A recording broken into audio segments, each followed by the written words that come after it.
As I said, I'm Sara Lomax. I'm the president and CEO of WURD, and it is my honor to have this conversation with two Philadelphia natives who have now set up residence in Ghana.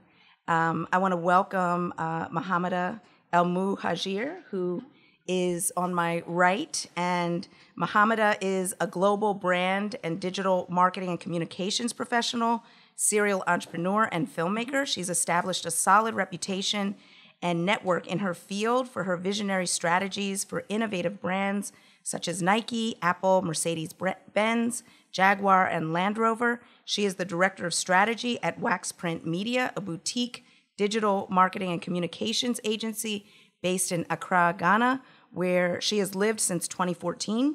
She received a BS in microbiology and chemistry from Howard University and pursued graduate studies in international relations from the University of Ghana. So welcome, Muhammida. Thank you. And next to her is Christa Sanders-Bobtoya. Bobtoya. Okay, you guys are gonna have to I'm gonna just call you Christa and Muhammida in a second. Christa is the director of Webster is the director of Webster University, Ghana, the only American accredited university in West Africa. She has traveled extensively across 5 continents, spanning 85 countries, and has been committed to promoting international educational opportunities to students worldwide. She has lived and worked in Ghana since 2004. Ms. Sanders received her bachelor's degree from Spelman College, so we got Howard and Spelman, and her master's in education and another master's degrees from Columbia University. She's a proud member of the Alpha Kappa Alpha sorority. So let me see, I'm not gonna do it. All right, so welcome to both of you. Thank you so much. So why don't we just jump right in, and we will definitely have time for questions. My first question is, what is the biggest misconception that you had about living in Ghana, and what is the reality? So I'm gonna start with you, Muhammida, because Christa's She can even remember. Yeah. So talk right into the microphone. Yeah. I think one thing is that for me and Christa as well, I traveled a lot before I moved to Ghana. So I had studied in Ghana. I did graduate school in Ghana. And my first trip to the continent actually was when I was 15 years old. I did a summer abroad program in Kenya. So traveling to the continent just wasn't new. So I wasn't there are a lot of, Americans, African American, whoever come to Ghana, and they have some of us have a very negative stereotype of what they think Africa is, and then there's others who imagine it to just be this magical land of our African brothers and sisters, and neither one of them are reality. I'll just say, absolutely neither one. There's no jungle, there's no huts, and then on the other side, there's not drumming at the airport. They can arrange that for you, yeah, but so. It's a real city. There's it's New York, Paris, London, Accra. We live in the capital city, so it's a cosmopolitan city. So I would just say I didn't have that, big moment where I had to hit reality of what living in Ghana was going to be. So I think some of those adjustments were quite small. How about you, Christa? I think it's pretty much the same for me, but my first trip to Ghana was in 1999. So I've been really blessed to travel to many countries across Africa and the developing world. So I wasn't exactly surprised. I think the long-term living experience is different.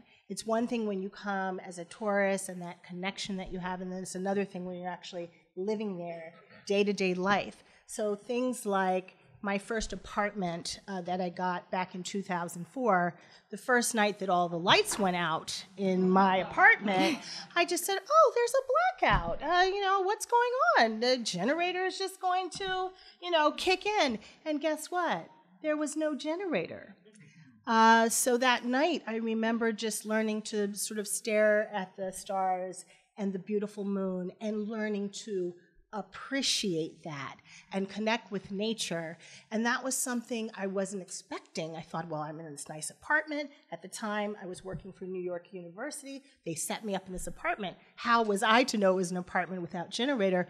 But most people live that type of situation in Ghana. So I feel like it sort of taught me more patience. So I wasn't expecting that I would have to deal with that level of patience, and definitely you have to come equipped with that. I always tell people, if you don't have patience coming into a Ghanaian society, you're not going to enjoy it. But if you're equipped with it, you will have the best time of your life, and it will be absolutely transformative. So let me find out from both of you, obviously it's very different if you're doing a study abroad or you're visiting to actually, like you said, decide to live there. And so talk to us about why you decided to set up roots in Ghana and Accra specifically. What are some of the twists and turns that you had to navigate? I'll start with you, Muhammida. Okay. Well, the interesting thing is people in Ghana don't see their country as like how we see it from the outside. Like people in Ghana will ask you all the time, why Ghana? Like, what are you doing here? Right? And I'm like, but this is Ghana, right? So, I mean, it's actually the vision of Kwame Nkrumah, the first president of the country, that it would be a gateway for all people of the African diaspora to come, right? So that was the vision. So in actuality, we're living that out. That's not what we necessarily set out, but that's what's happening. And as you see the year of return and all these other things, you're like, the seeds that he planted and other, Pan-Africanists, Marcus Garvey and other people, is actually happening. Who knew it was going to happen like December in Ghana and Meek Mill was going to be there? Like, we didn't know it was going to look like this, but this is kind of like how it's playing out. So talking about why Ghana, like, for me, Ghana is like, people call it the soft landing to Africa, right? It's the English speaking, it's really safe, politically stable, all those things that make it very easy for a person to just kind of plop right in. There are other African countries, especially in West Africa, my French is kind of like elementary. So, the Francophone countries, I'd have to get over that hurdle. And, it is this level of safety in Ghana that really nobody else feels. Even other Africans come to Ghana and are like, wow. So as I thought about it, that is the thing that stands out to me the most. I didn't realize how important feeling safe was, because as African Americans, we are never safe. We never feel safe. Money doesn't protect us. Status, there's absolutely nothing that protects us. So I didn't know that I didn't feel unsafe until I was actually safe, right? And in Ghana, as a woman, you feel very safe. Like, I mean, women have bodies, they're African, and like they can walk down the street and nobody is like bothering them. You don't have to be afraid as a woman. And that's not even in other African countries. You do not feel that, right? Like, so the safety as a woman, as a Black person, as an intelligent Black person, all the things that I am, I realized I never actually felt safe in those spaces. And to me, that is the number one reason that really kind of draws me to Ghana and keeps me there. Christa, what made you, because you've been there for like a long time, 20 years. Yes, technically 18, but getting to 20. Hard to believe, very hard to believe. And by the way, I just want to say, it's nice also to be back in Philadelphia. So I come here twice a year, and I feel the city of brotherly love, and it's so beautiful to look in this audience and see a sea of Black people here as well who are interested in Ghana. So thank you for the experience and opportunity to be here. My journey is a little bit different. I think, though, what we have in common is that spiritual connection, that need to belong in Ghana is what made me want to move there. As I mentioned, I first traveled to Ghana in 1999. I went with my father. He's a professor also at HBCU, Virginia Union University, so shout out to Virginia Union University. He teaches religion in the Divinity School, and he's been taking groups of students for over 30 years. as well as members of various churches to connect to Ghana and the spirituality and the churches and Islam and traditional religions. And so I think, as many African Americans and people of the diaspora, when you arrive there and you go through the trajectory of the walk that our ancestors walked, all the way to the last bath and then into the slave dungeons, the oldest and largest slave dungeon in the world at Elmina Castle. That's where I first felt the connection. It was at that time in 1999 that I said, I have to return to this place. I feel this is my home. I really felt that strongly. I heard the voices. Everything that we saw in the movie, for those of you who saw the movie Sankofa many years ago, I'm sure that you have some of the Ethiopian director, I felt all of that there. And I said, one day I have to return. My pathway was different. I came because I was offered, I would say, an opportunity that I felt was an opportunity of a lifetime. And that was to help New York University build its first study abroad program on the African continent in Ghana. And I was chosen to come from the United States and do that. And that is where my journey began, in that apartment with no lights. But anyway, that was the beginning of it. Prior to that, also, again, it was more of a spiritual draw and connection that brought me to Ghana. My late grandmother, who lived to be 97 years old. I'm so proud to say I had a beautiful connection with her. She really raised me, like so many of us. She was in school with the late Kwame Nkrumah at University of Pennsylvania. Yes. She had done her master's there, and she's from West Philly, these streets of West Philadelphia. And so I used to see her pictures and cutouts from the Philadelphia Tribune, and she would write, oh, my classmate, Kwame, who later became president of his nation. And so early on, I felt that connection. Grandma, I have to go home. Outside of that, another interesting thing, and you can tell we are HBCU proud, my great uncles taught at Lincoln University in Pennsylvania.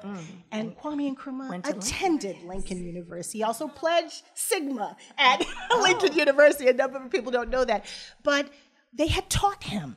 When my grandmother died some years back, about 9-10 years ago, we were opening a safe of hers and we saw letters of Nkrumah to my grandmother, also inviting her to the dances at Lincoln. I said, wow, I could have been heir to the throne of Ghana.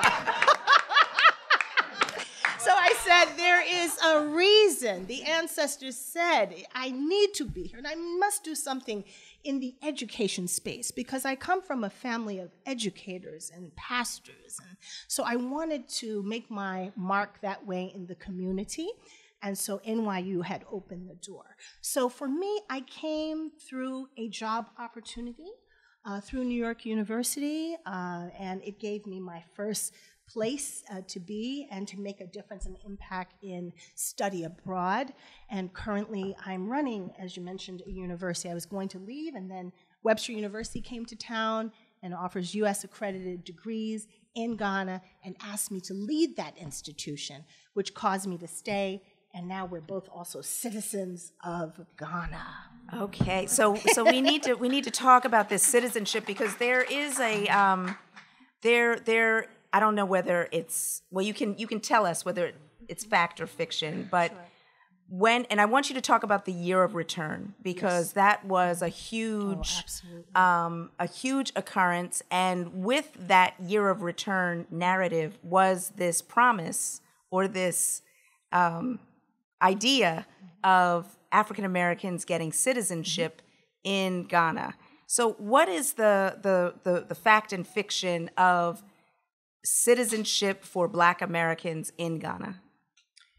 Well, it is attainable, but it is a process. Definitely, I think, through the Office of Diaspora Affairs, which is under the Office of the Presidency of Ghana, this has been initiated. We have our previous president, Muhammida, had started this initiative. So you had your first 30 or 40 people, I think, who had received their citizenship. I would say that it has not, though, been an easy process. I think moving forward, the government is going to try to make it easier and easier. But definitely they would have wanted, I believe, and Muhammida may also have a perspective, for you to have been in the country for some time, to have contributed in one way or another, because you are technically called from the office of the presidency for this citizenship specific to the African diaspora. So when Muhammida and I in December recently received our citizenship, we did that with 126 people. Some of those people have been in Ghana longer than myself. They have businesses. African-American woman, I respect her so much. She has owned a company called Big Shop Classics. You can get your traditional African-American pound cake, sweet potato pie, all those wonderful things. She established that business. She's married to a Ghanaian.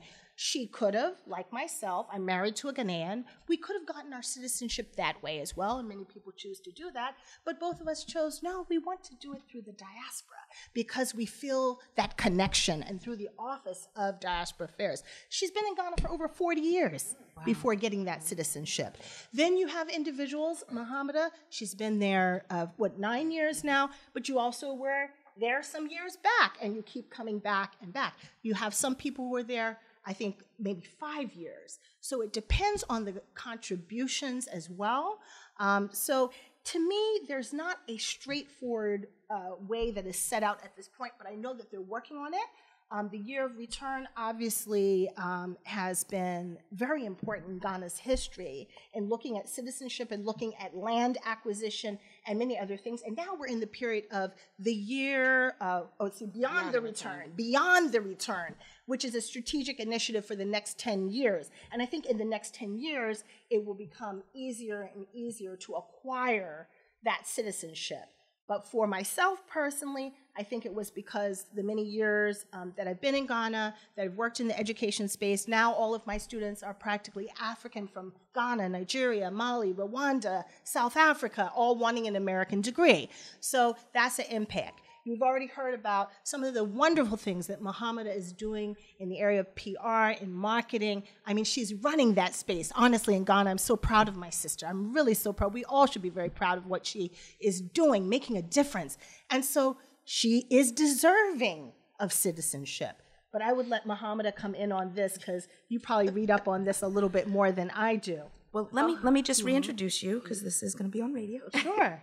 That was Christa Sanders-Bobtoya. Yes. And Christa is the director of Webster University Ghana, the only American accredited university in West Africa. And we're also talking with Muhammida El Muhajir, who is a global brand, digital marketing, and communications professional, serial entrepreneur, and filmmaker. And so we want to hear about your entrepreneurial endeavors in Ghana and how easy or difficult it was for you to build a business as someone from outside of the country. Okay. I want to just touch quickly on the year of return. I worked on the year of return. So the success of the year of return, it was almost like, you know how like the stars have to be aligned? Just explain exactly what the year of return was. The year of return was an initiative by the tourism department of Ghana where they, in 2019, that marked 400 years that the first, enslaved Africans were brought to the shores of America. 1619, you heard about the 1619 project. So that it was like they were thinking about, some tourism project, and then, a man that we know, he came to Ghana and he was like, guys, 400 years, the significance of 400 years. If you miss this, Ghana, actually, he met them on a road show. Ghana was, he met them in DC and was like, oh, Ghana, I come to Africa, and met them and stayed in touch and really kind of pushed them to get that going. And, the significance of it was huge. No country in Africa had ever called out to us. Nobody had ever called, nobody even acknowledged really from a president level, a government level had ever acknowledged us. So it was very significant, and we felt it and we heard it, and people came, not even just African Americans. I mean, people came from all over Africa, from all over the Caribbean. People came together. They heeded that call. So it was really significant. So what started out as like a tourism initiative became like this cultural phenomenon that really has kicked open the door. I don't think seen anything like, especially people have seen Africa in a different way. I also think that the success of what we're seeing right now in Africa has a lot to do with social media. Before social media, the media, traditional media controlled the narrative. What we knew and saw about Africa, we know it was bad, right? And with social media, we could see beaches, parties, fashion. We're like, oh, we didn't know it was popping, right? So that had played a major role. And then Black Panther came out in 2018. That played another major role. You saw the rise of Afrobeats music, you know what I mean? So it was like the stars were aligning magically, and then boom, just like Ghana announces this initiative, and people came, and I don't think it's ever gonna close again. It opened the door. I see where people are progressive, but when you see like homegirls, like I'm going to Ghana, right? I am like, this is so crazy. Like it's amazing, So I just heard a girl on like Hot 97. She was like, yeah, everybody's got an African boyfriend, and I was like, oh, okay. So I just wanted to touch on your return. So we should also say, though, in this year of return, all these celebrities have come and continue to come.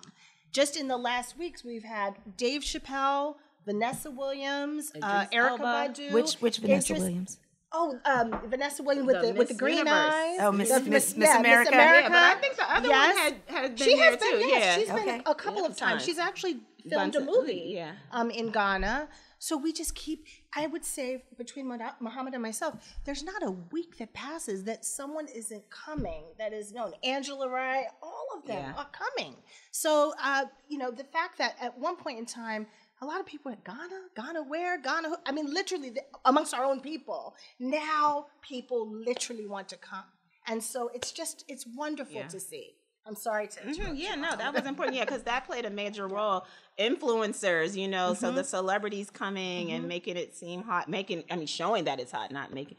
So that was another key factor. So I went to Ghana in 2003 originally. The funny thing is, I known Christa before. We know each other before Ghana. And when I went to graduate school, and Christa came on one of her trips before either of us lived there. She loved Ghana. I'm gonna be honest, y'all, I did not love Ghana at the beginning. So why didn't you love Ghana in the beginning? I'm gonna tell you this. That was in 2003. No electricity, no water. It's a developing country. It happened so fast. I've been out of Ghana for 3 weeks. Trust me, when I go back, there's gonna be new stuff, new businesses, new. Sure. And where is that new stuff coming? Is that the Chinese? Like how is where is the investment in Ghana coming from?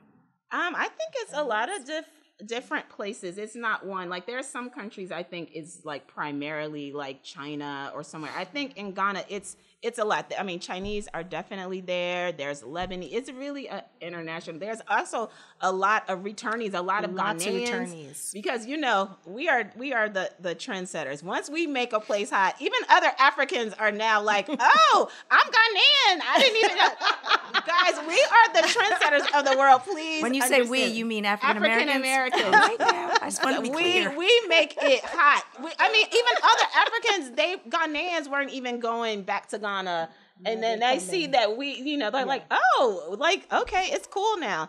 So, yes. I bet they would dispute that. No, nobody gives us the credit. They really don't. I don't like the us and them because I love, I'm Pan-Africanist, but I have to give credit where credit's due, right? So, back then it was a very different Ghana, right? And then I went in 2013. So I left. I did a semester of graduate school. I left. I didn't go back to Ghana for 10 years. In 2013, Ghana was totally different.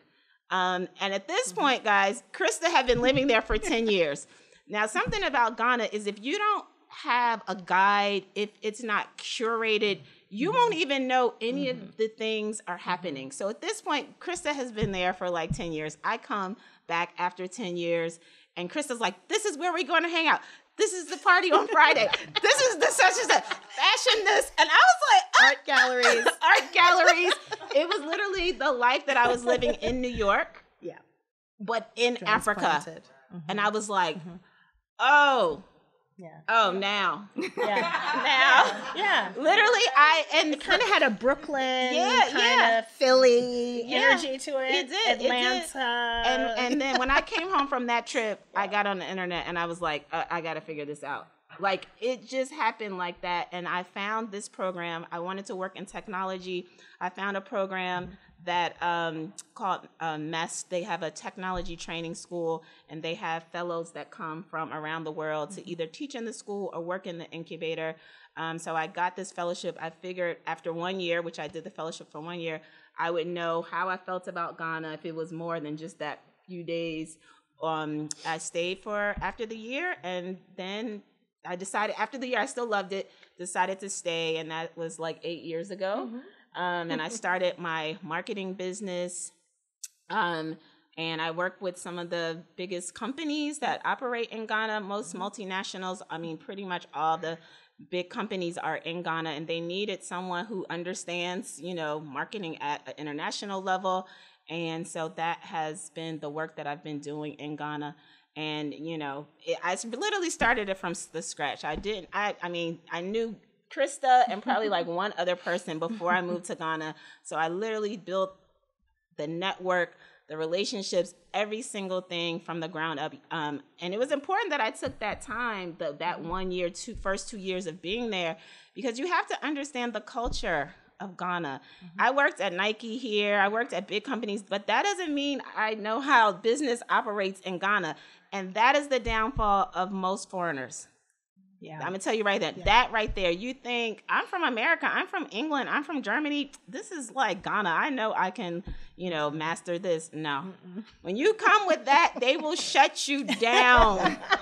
It will. I mean, cultural chauvinism. Yes. When you come with that, you will not succeed. I came so humble. You have to learn so much about Ghana. I could go to a meeting. At the beginning, I couldn't hear anybody at the meeting. Ghanaians speak so low, right? I would be like, how can they all hear each other? Right? I mean, this is a random thing, but I had to get used to that. Then I started speaking low.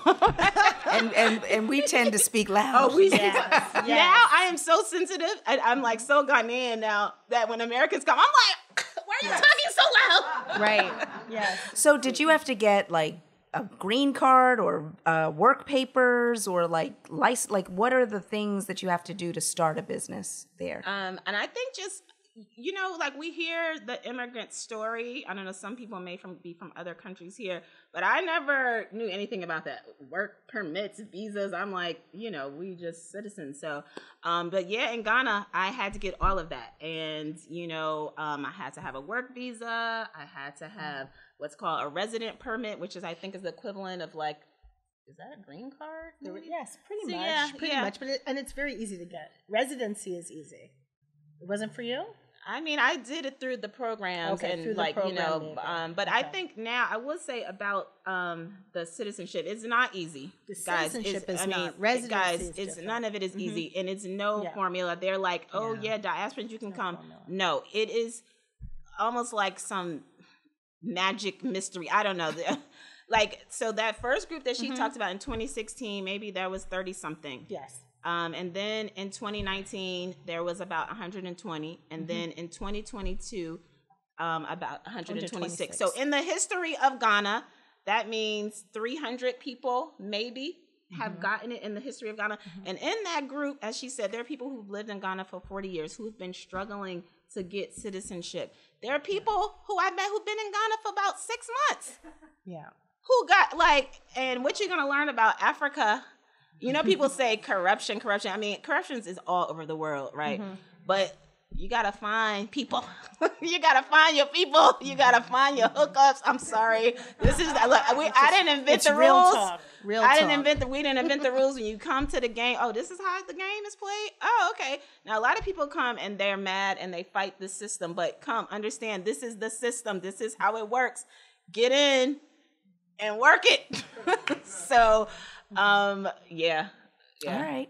So let me just reintroduce you. That was Muhammida El Muhajir, and she's a global brand and digital marketing communications professional. And we're also speaking with Christa Sanders-Bobtoya she's the director of Webster University, Ghana. So let's talk a little bit because, the whole idea of like getting residency, chances are you're going to age there. And so one of the things that as I get older, I am always thinking about is healthcare. And so we just came out of COVID, we haven't come out of it, but we're still like navigating COVID. I heard you speak on the radio earlier this week about, that COVID did not really decimate Ghana. But I'm curious, like what is the healthcare system like in Ghana? Christa. I would say it's challenging.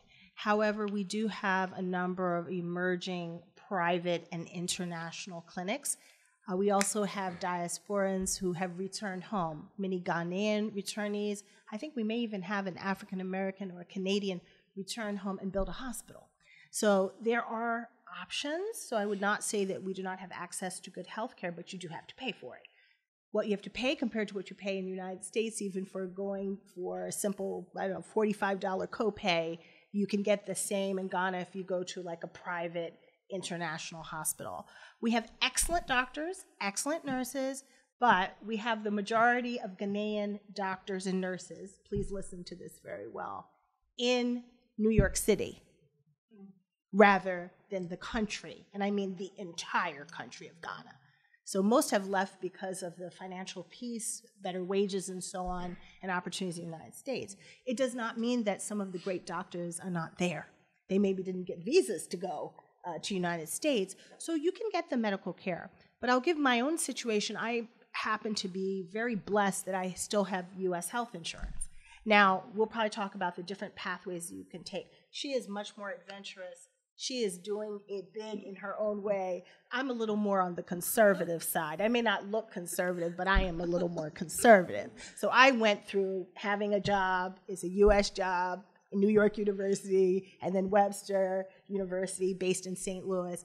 And so I have U.S. health insurance, and I have the great fortune of coming home to access it.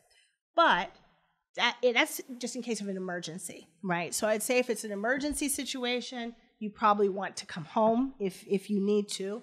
But there are hospitals and clinics that you can go to and get basic services. That does exist. So I wouldn't want to mislead any of you. We do have good physicians. We do have good nurses. We do have good possibilities. It's infrastructure that we're talking about. If I have to do a cancer screening, if I need to do a mammogram or something, I'm coming to the United States. But I have the privilege to do that. Not everyone has the privilege to do that. Mm-hmm. It's not the latest equipment we might have, the latest technology as you would have in the United States and in Western countries. But it does exist. So you can live there well and access the services, yes. Okay. Excellent, excellent. Mm-hmm. I want to get ready to open it up because I'm sure you all have questions. Do we have a microphone that we can circulate? So I'm going to ask one more question, and then we'll open it up to the audience for questions. So I'm curious, what is it like to raise a family there? Because it is a very different culture, and you all are both from Philly. So how is that process? And I'll ask you, Christa. Yes, I absolutely love it. I love it. I love that my daughter, I feel her innocence has been preserved, if you will, in a Ghanaian setting. I love the idea that the village is raising the child. So yes, my daughter can be disciplined by the neighbor, and I cannot say anything about it. That is Ghanaian culture, right? Respect is a key value. So I've been concerned coming home to Philly. I'm just not seeing the same kind of respect. With a language that I'm hearing, I think we talked about that earlier, right? The other day I went to the Smithsonian to our African American Museum, right? Want to expose my daughter to this.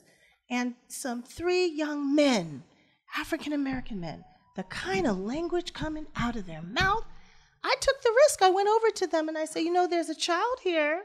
There are older people here. Let us be careful. We come from a culture of respect. Let's stop that. So she's not having to deal with some of the stuff that I see going on in some of our major cities and outskirts of the United States. I think Muhammida talked earlier about safety, the gun violence. I mean, we didn't grow up like this also in the U.S. I didn't feel that I had to deal with a lot of things that today's generation is dealing with. So it's a very protective environment. Yes, she can walk home. I have enjoyed it. Now, is she savvy? Is she up on the latest this, that? Oh, no, she's not. What's the downside? My sweet child is 11 years old. Shout out to Sage Elise Jordanos, if you're listening. Sage, I took her to Harlem. I wanted her to experience my culture. Let's get some soul food. You know what my child said when she said collard greens? She said, "What are these green leaves, Mom? Is it a Ghanaian dish? Where's the banku? Where's the, because her food tradition is not my tradition. So we've had to share a lot of that with her. But I think when I evaluate it, I prefer raising our daughter in Ghana. The values of respect, the everyone is an auntie, an uncle. It goes back to the values that we have had in the United States of America. It's going back many years to that. So I think it's a beautiful place. And they're wonderful schools. She's in a fantastic school. It's a IB, International Baccalaureate School. She has to look at 2 languages, Hindi, Arabic, Tree, the language spoken by the majority of people of Ghana. She's getting that exposure. I'm not saying she wouldn't get that here in the United States, but she'd probably pay about $50,000 a year for it. We're not paying that. So you're getting that quality education experience also at a reduced price. So to answer, I'm sorry, I hope I haven't been too long-winded. No. Please forgive me.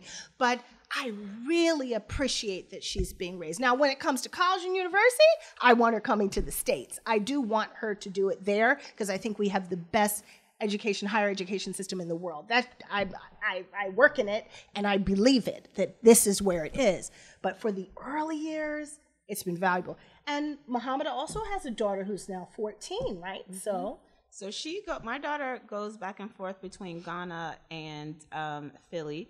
And I will say this, because we are coming from the U.S. and we have dollars, that gives us, a little bit of more, access, mm-hmm. right? But when you come to Ghana, you'll realize you think we have money. Their money is like, the wealth there is on another level. African wealth, guys. No, Oprah Winfrey times 100. Yeah. So Don Gote. Right. Yeah. But the access that it gives. I mean, when is the last time any of you have gone to the Ritz-Carlton or the Four Seasons here in Philly? In Ghana, we go every Sunday. We go brunch. My daughter goes to the swimming pool. Like, we have a privileged lifestyle. What do you say? A privileged lifestyle. Oh, absolutely. Drivers and staffs and things like that. Mm-hmm. So those kinds of things. I mean, it's not cheap. Accra is not cheap. It's one of the most expensive cities in Africa. Yes, it is. So it's not like, it depends on your lifestyle. Yeah, it depends on your lifestyle. Yeah. If you want to have kind of like a high-end lifestyle, you're gonna be spending like money like you probably spend here. But there are people who don't live in the city who want to have like mm-hmm. a more rural life, and mm-hmm. Things are gonna be way significantly cheaper. So it just mm-hmm. depends on the kind of lifestyle you want to have. So I am gonna ask one more question, but I see Eric has the microphone ready. So my last question, because you guys have talked about safety, and I think it's been primarily around physical safety, but I want to see if you can talk about mental safety, being Black, and the differential of the experience of being Black in America and Black in a place like Ghana, because, growing up, I spent a lot of time in Jamaica, mm-hmm. and when I would be there, I realized just how fixated we as Black Americans are on race. We'd be sitting around the table with Jamaicans, and they'd just be like, and we would be like so, fixated about racism and white people, and that just was not necessarily their focus.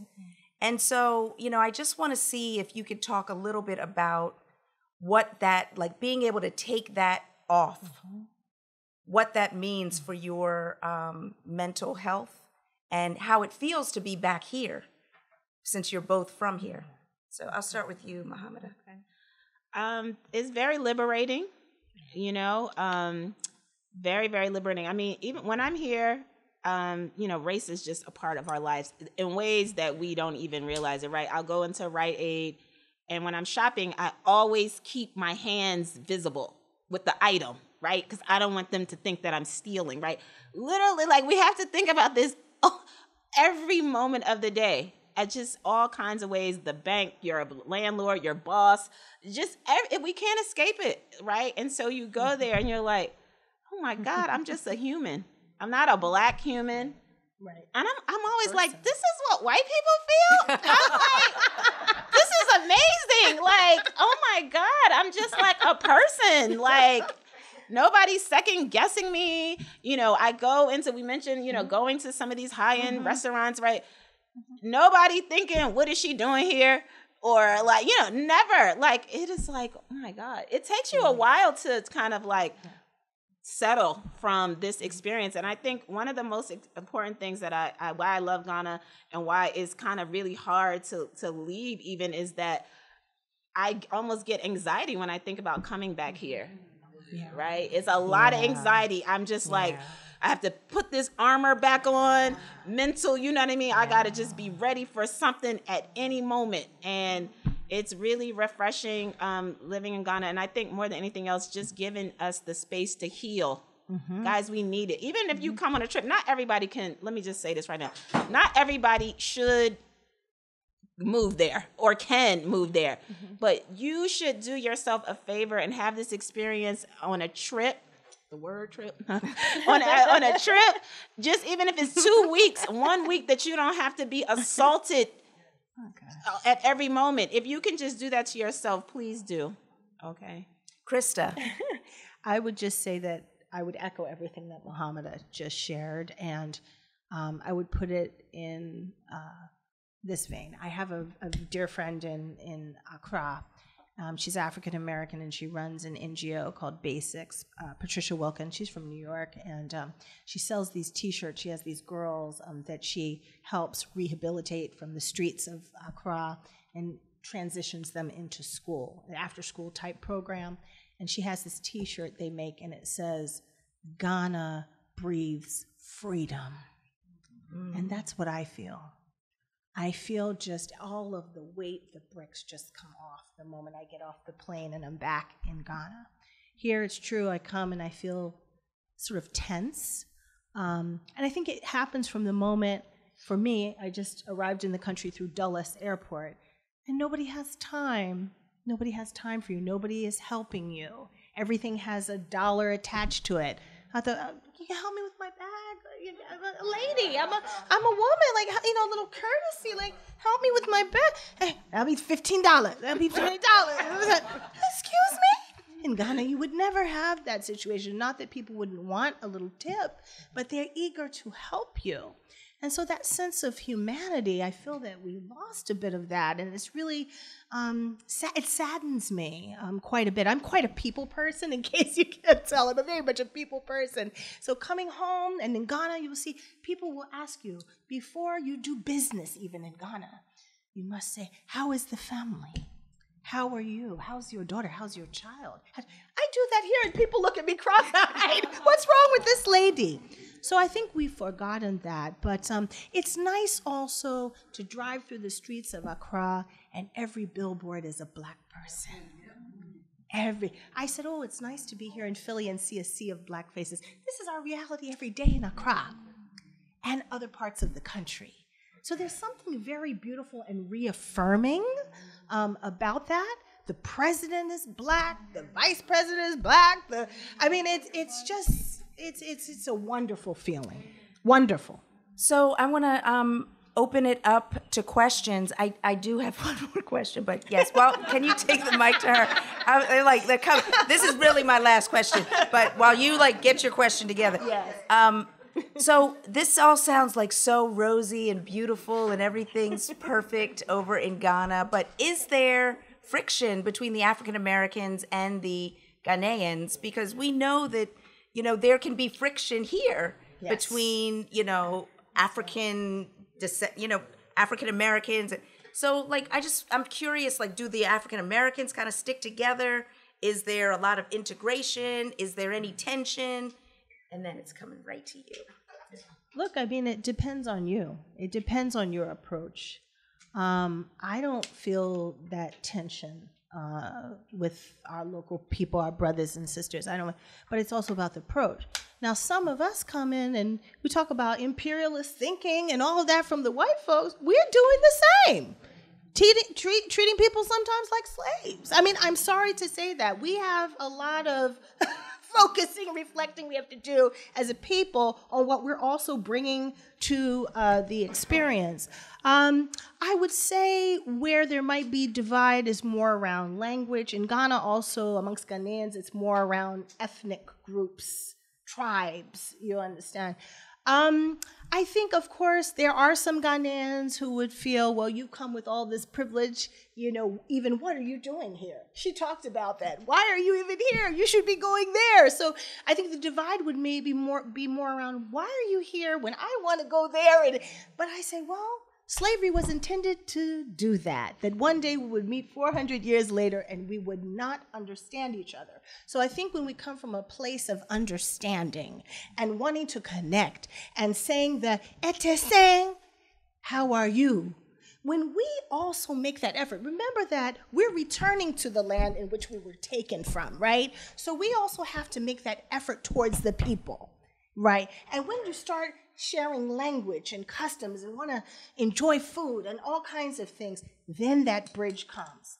I'm not saying the divide isn't there. You may feel it a bit, but I say let's take it on as a people too. We're coming there, we want to connect, then make the effort towards the people. There are African Americans literally who stay in their own kind of enclaves throughout the country.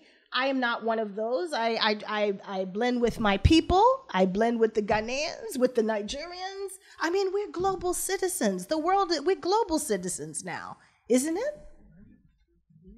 Muhammad, anything you want to add? I would just say it's definitely the approach. You know, there's a large community of African Americans in Ghana. I'm like, I love y'all. I'm like, I didn't come all the way to Ghana to be with an African American community. I'm just like, why would I do that? Mm-hmm. Of course, I mean, I go to the African American Association meetings here and there and things like that. But I really have integrated into the community, you know, and I really don't, I think it's more curiosity. It's really not, I haven't felt a lot of antagonism, like, you know what I mean? I just don't feel that. So it's more curiosity. People just really can't believe why someone would leave America and come to Ghana. Like, they are perplexed. Like, they just cannot the land of gold, the land of plenty. Anybody would do that. So it's more of that. Yeah. Yeah. All right, we're going to go to the audience. I know I was teasing you before, but go ahead. I have a question about traveling to Ghana because I have a friend in D.C. She told me about a trip that was $4,000. But you buy your own air ticket. And I have a friend in Georgia sent me a brochure about a trip, and it said traditional dances, go where they make kente cloth, and I didn't see where the money was coming in. So my question to both of you is, for people who want to travel, how do we go about networking and doing our own trip so we're not spending a lot of money? Somebody's making money, but we're not really meeting people or getting to know the culture, you know?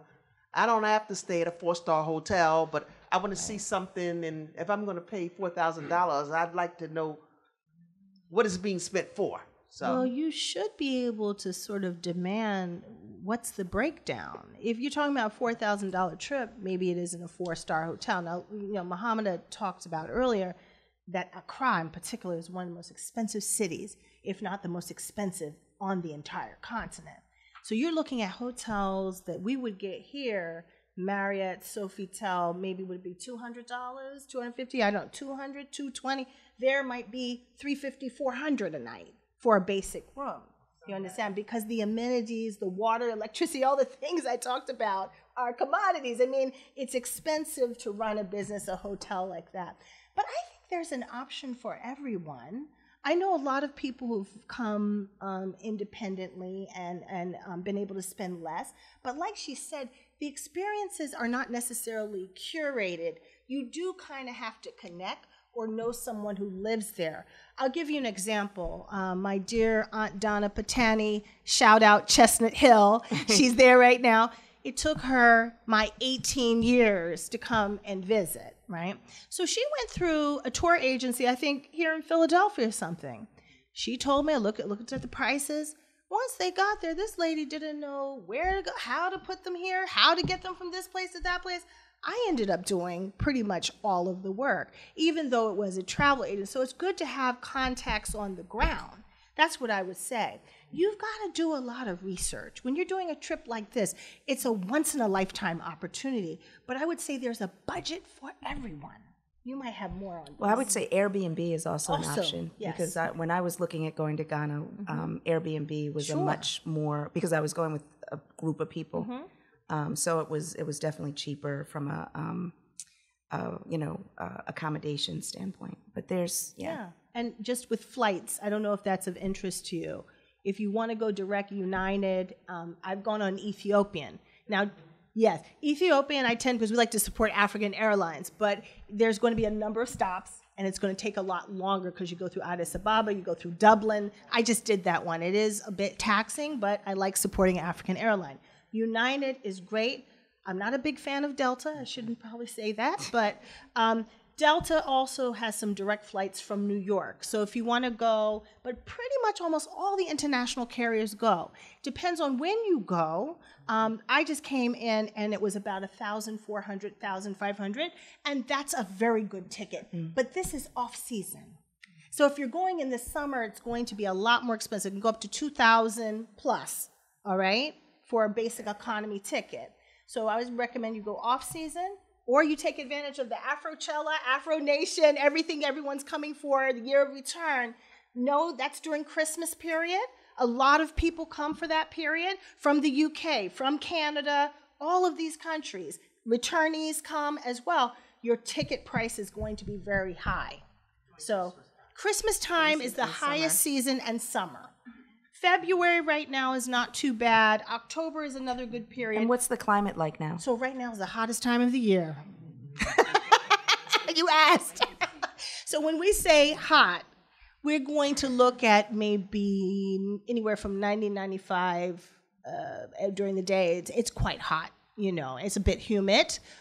So if you can't handle that type of weather, the advantage of coming this time is the lower ticket price, and then it's independence. So we had our independence March 6th, 1957. So you get the chance to see the celebrations and be part of the independence movement that Ghana led the entire continent through. So that's something powerful. Yeah. Do you want to say anything? Okay. Okay. So we're going to take another question. Hello. Hi. Always good to see you and Yes. support WURD. I just had to come tonight. 1971 was my first trip to Ghana. Yeah, that dates me, doesn't it? I know. With a group of college students in the month of August. And I will never forget the experience. I don't want to start crying, but it was amazing. So I know things have drastically changed. I'm looking forward to going back. Muhammida, I remember you when you were little, your days in the Thamusasa, your parents. I'm just so proud of you.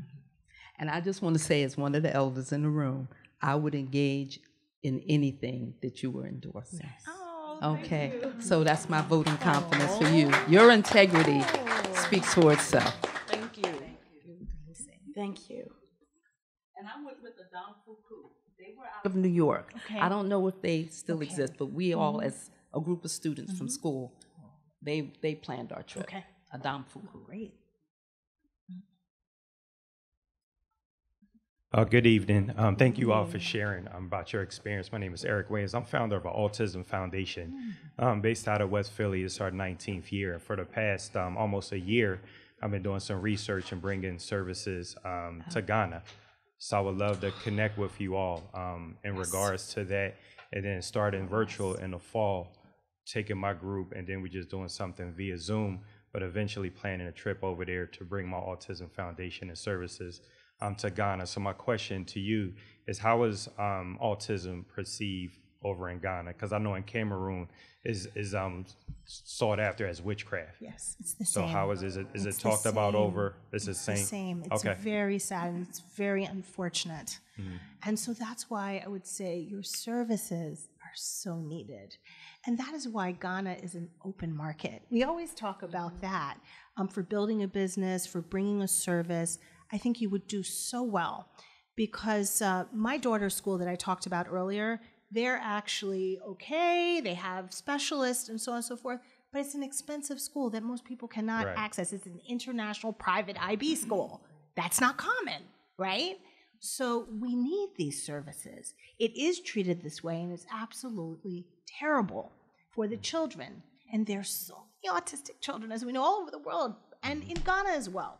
So we will welcome you to come. Connect with you. Thank you. Absolutely. Muhammida, you want to say anything about this?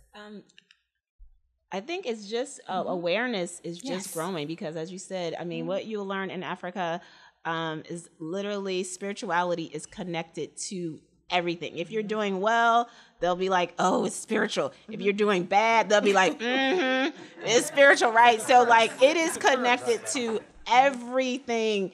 And unfortunately, mental health, mental illness, autism, anything like that, people have, will feel like it's some kind of negative, like some kind of spiritual negative spirits that, have taken over you or something like that, or your family, or, so, but things are changing, I would just say. They are changing, definitely. Yeah. Yes, I think this lady had a question. Yes. Yeah, if you want to come up to the front, I think, go ahead. Good evening. I will be traveling to Ghana in April. I talked to Muhammida about that. When is the rainy season and what is it like?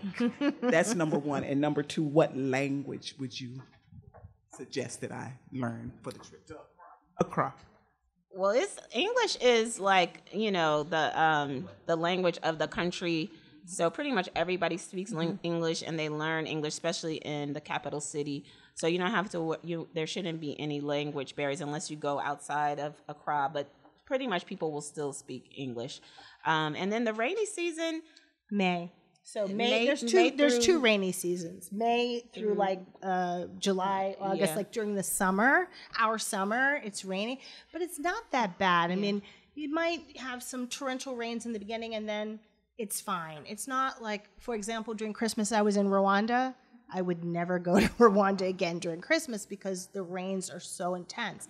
But in Ghana, it's similar to like the Caribbean. You rain and then you don't need to worry about it. And it's actually a cooler period, too. Yes, it's cooler as well, which is very nice. I think the other period, I have to check that again. I think it's around October, if I'm not mistaken, around October. So there are two distinct rainy seasons, but the summer one, our summer, is when it's really rains a lot. In terms of language, Muhammida is absolutely right. It was a former British colony, and so everyone speaks English, but that doesn't necessarily mean that they understand your English. Remember that it is British English, right? So the boot of the car, not the trunk, right? Biscuits are not our southern biscuits, it's cookies. You understand? So it's more of a British orientation. And I would recommend, as we talked about earlier, some language a little bit. Twi, T-W-I. It's an Akan language. Yes, spoken by the majority of people. Now, having said that, we have over 70 languages and dialects in the country. But the majority of people do speak Twi, so just know Etese, how are you? Know a few things that you can say. Medase pa, thank you very much. Some little things like that will really break the ice. Yeah. All right, David Barnes. Yes, Muhammida, on my way over here, I got a call from Ghana, from Michael Griffith. I said, I'm on my way to a WURD event. He says, I bet you that's Muhammida doing that. Yes. And so he says, you remember, he says, from University of Pennsylvania, he and I were there. I've been to Africa 9 times. I went to the year of return with a lot of support and encouragement from WURD. As a matter of fact, one of the things that you mentioned, every time I go, I say I come out from underneath the cloud of white supremacy. Because you actually feel free, like a human being, supposed to be. And also, just to put the icing on the cake, I have the #1 Afrobeat radio show in the nation on WURD every Sunday, 10 to 11 p.m. Fantastic. Can we get that in Ghana too? Absolutely, it's international. Wow. I have a lot of listeners in Ghana. I had a lot of callers from Ghana during my Afrobeat segment. So I just want to let everybody know, tune in Sunday nights, 10 to 11. All right. We have a... Wait. We have a question back. Oh, he just walked away. Did you want to ask your question? Yes. Yeah, just speak loud and we'll okay, yes. No problem. Yeah, go ahead. All right, real short, because when we talk, very good conversation, but we're talking about a lot of history. And so a couple of years ago, I was at the Panafest conference in Ghana, and one of the things they were talking about was the problem for Africans at home and abroad, because the same people who started the problem in Africa is causing the problems abroad. So the thing that they talked about was the problems that we know were going on. So they said that one of the things that we can do from here as African Americans when we go there, it's a good thing to be able to help, especially if you can help. And because the Chinese have done a great job. They come all over the world, they study things, they go back and they make their place better. So that's a mission that I think, especially as African Americans, we have a somewhat of a privileged situation where we have developed skills that can be able to help. So whatever the case is, we should always keep that in mind, because there's a lot of stuff that has to be done, especially there, here too, but this ain't our place, so. All right, thank you for that. And so I just wanted to ask, I'll ask you, Muhammida, like, what is the expectation for African Americans to bring to Ghana? Is there an expectation for us to give back? I don't think that there's an expectation, but I think that is something that we should have from our own self, right? When you go and you see people in need and you can help and you can support, sometimes it might not even be money. It could be connections, introduction, all these things.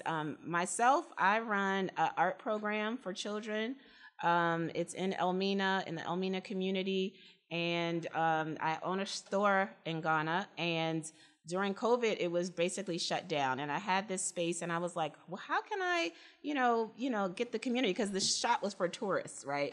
There were no tourists. And I just said, you know what, I'm going to have an art teacher and get some art supplies and have a free program. Maybe 10 students will come.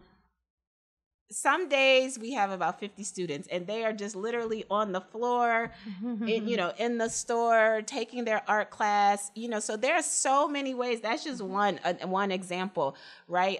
In the other room, when you go in there, I have some items from some very young Ghanaian brothers. They've never even left Ghana. When you see their products, you're going to see the quality of their items. They've never left Ghana before, but they have a vision for their brand.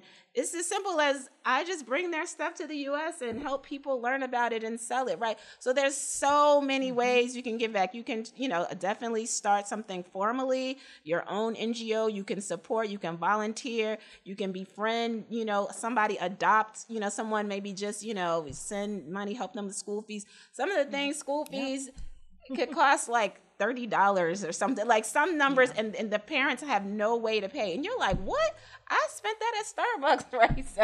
So there's a lot of ways. I think we should, that's really important, the comment that the last brother said, because, we should be doing things here, but there you can do it. So, you could have such a great impact. So, yeah. Okay. We're going to take like 2 more questions. Go ahead. Greetings. I want to speak to everybody. Thanks for coming. Make it a question. Yeah, it is a question. Okay. I was at City Hall a few weeks or months ago, and they were trying to get people to understand that black people here can go back to Africa. And one of the things that I questioned, and I'm going to do it here, is I hear about the universities in Ghana and Africa, good universities, good. But what about the regular children, the people who aren't rich?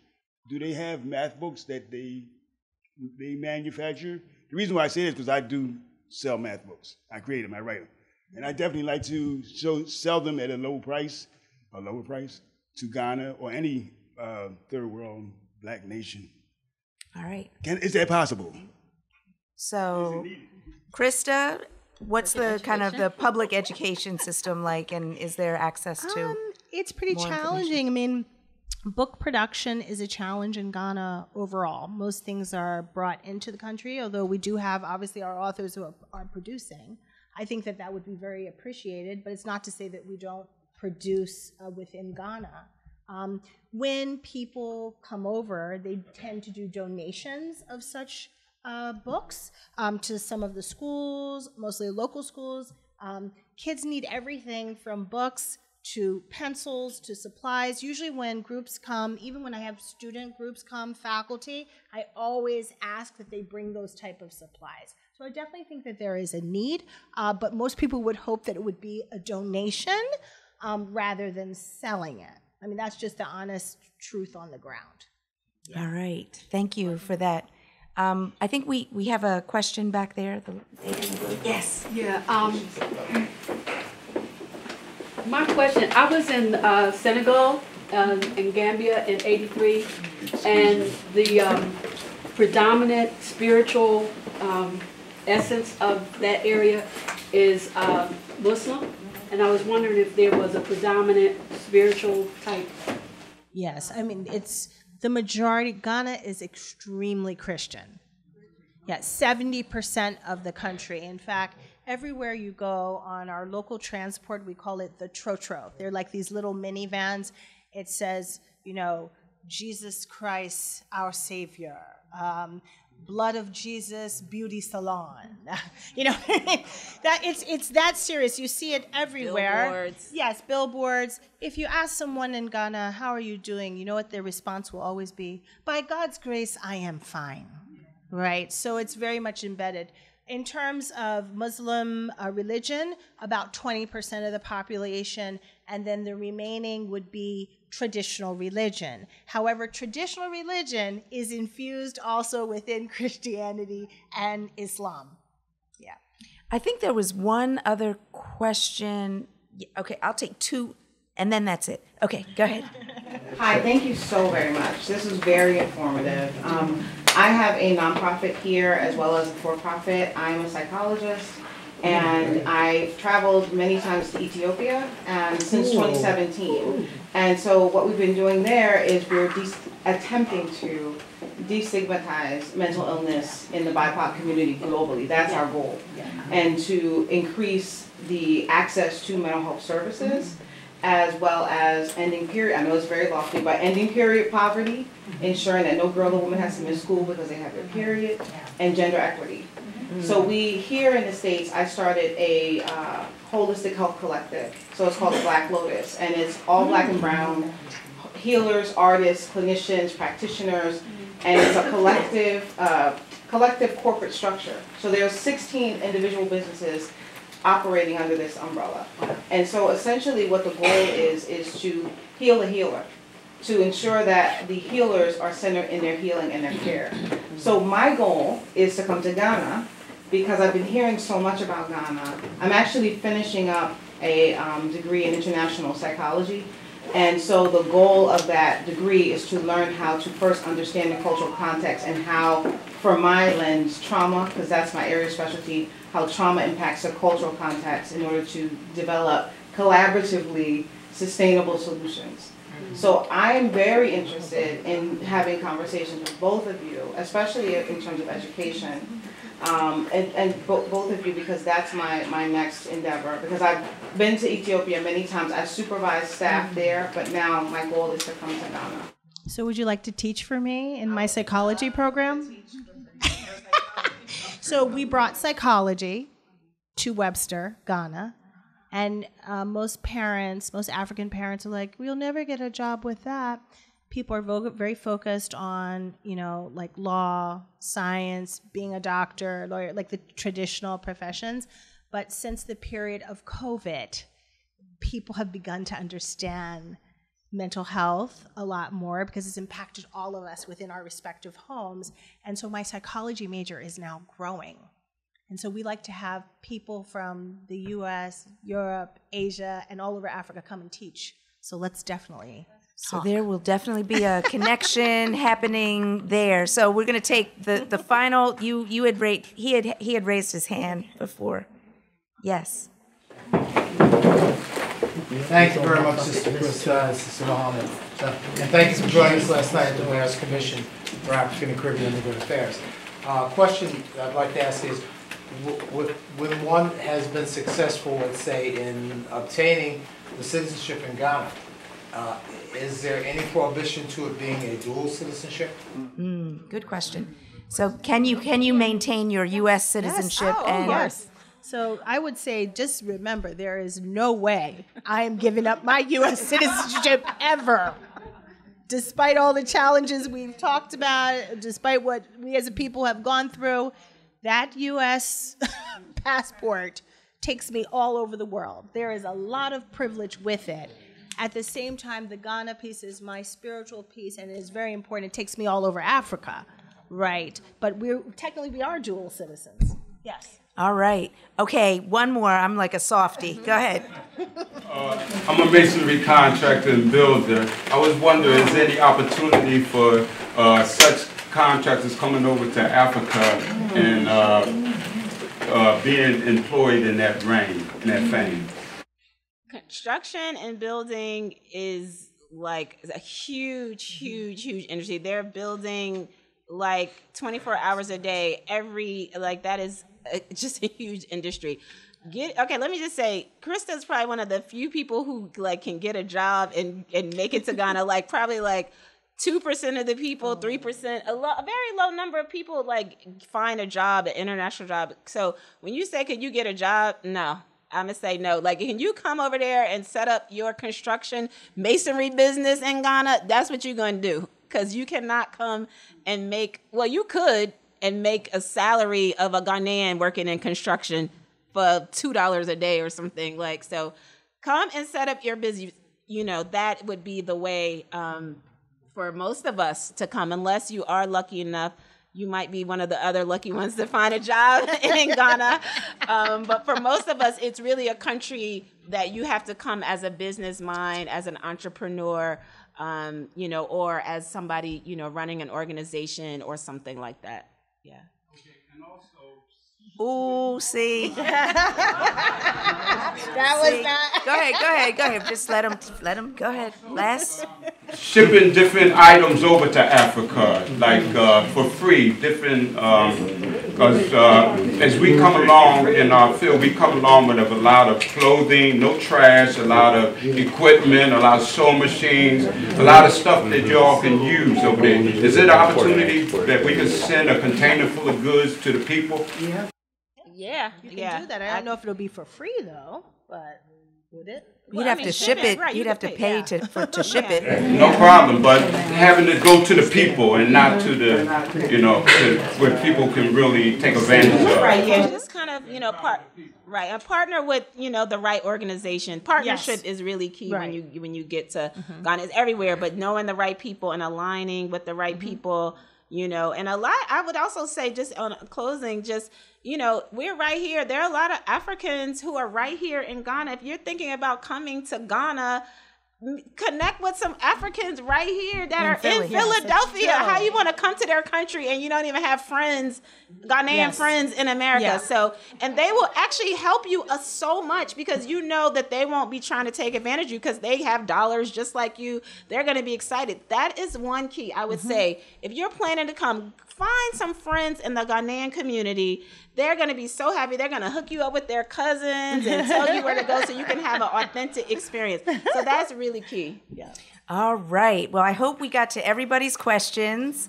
I want to really, really thank Christa Sanders-Bobtoya for being here. She's with Webster University, Ghana, and Muhammida Muhajir, who is an entrepreneur and a digital marketing and communications professional, both originally from here in Philadelphia. They are visiting here. They are residents there. And so thank you both so much for your time and your information. And really inspiring us to look into this opportunity and to kind of open our eyes and our hearts to this kind of possibility. So thank you. Thank you so much for this opportunity as well. We really appreciate it. Absolutely. So we just wanted to mention, okay, for anyone who would be interested in doing a graduate degree or undergraduate degree, U.S. accredited in Ghana for a fraction of the cost of what is you pay in the United States, a fraction. Our degrees in St. Louis are $30,000 a year for undergrad. It's $10,000 in Ghana plus scholarship. Grad is 16-month graduate programs for $18,000 with up to 30% scholarship. You can do that, and so I'd love to talk and connect with you. It's www.websterlikethedictionary.edu.gh/apply. www.webster.edu.gh for Ghana /apply, and you can apply now. We have 5 intakes in the year, 5 different periods in which you can enroll in Webster. And a lot of diasporans are now coming to do their graduate degrees and get a full experience living in Ghana through graduate studies. The degrees are issued from the United States of America, and so it's a wonderful opportunity. I had to get that in. I hope you don't mind that I did that. No, we'll hit you up for advertising later. And I'm not joking. I'm just saying. So, Muhammida, do you have any final plugs? No. Well, and so I also want to really thank Monique Greenwood and Miss Tony. Monique Greenwood is the proprietor of Aquaba, where we are. And Miss Tony, come out and wave. Yes, there she is. And so they have been very gracious and generous to host us here tonight. So please support Aquaba, a Black woman-owned establishment. And we can stay and hang out and talk and fellowship and eat. Oh, apparently there's eat. And there's some prizes. All right, everyone, that concludes this portion of the program. Thank you all so much for coming. Thank you.